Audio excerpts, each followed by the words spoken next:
రీసెంట్‌గా మన rebel star 'Prabhas' గారు నటిస్తున్న 'స్పిరిట్' మూవీ నుంచి అయితే న్యూ అప్డేట్ అయితే వచ్చిందబ్బా. ఏంటంటే ఈ చిత్రం యూనిట్ అయితే మన 'స్పిరిట్' మూవీలో అయితే కొరియన్ యాక్టర్ అయిన మన డాంగ్ లీని అయితే మూవీలో అయితే విలన్‌గా అయితే తీసుకోబోతున్నట్టు అయితే అనౌన్స్‌మెంట్ చేశారు. బట్ దీని మీద అయితే అధికారికంగా అయితే ఏ ప్రకటన అయితే ఇవ్వలేదబ్బా.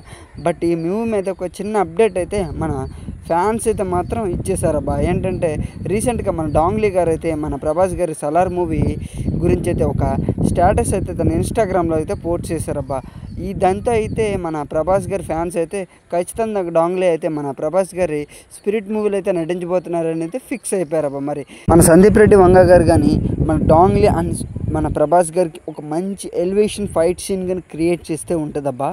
నాకు తెలిసి హాలీవుడ్ నుంచి టాలీవుడ్ వరకు ఒక సెన్సేషన్ మూవీగా నిలిచిపోవడం అయితే గ్యారెంటీ. నాకు తెలిసి రికార్డులు మొత్తాన్ని మడతట్టేస్తుందబ్బా. నాకు ఈ మూవీ కానీ మన 'స్పిరిట్' మూవీలో కానీ మన డాంగ్ లీ గారి అలాగే మన 'ప్రభాస్' గారి ఫైట్ సీన్ కానీ ఉంటాయి ఒక న్యూ మార్క్ని మాత్రం క్రియేట్ చేయొచ్చు నా వరకు అయితే మాత్రం. బట్ మీ ఒపీనియన్ ఏమో కానీ ఈ సినిమాలో కానీ మన 'ప్రభాస్' గారికి మన డాంగ్ లీ గారికి ఇచ్చే ఎలివేషన్స్ యానిమల్ టైప్లో ఇస్తే మాత్రం వన్ ఆఫ్ ద బెస్ట్ మూవీగా నిలిచిపోద్దబ్బా. మన 'ప్రభాస్' గారి కెరియర్లో మరో బాహుబలి అయిపోవడం మాత్రం ఖచ్చితమనే చెప్పాలి. మరి మీకు ఈ వీడియో చూసినంత వైపు మీకు వీడియో నచ్చినట్లయితే దయచేసి వీడియోకి లైక్ అండ్ సబ్స్క్రైబ్ చేయండి బ్రో.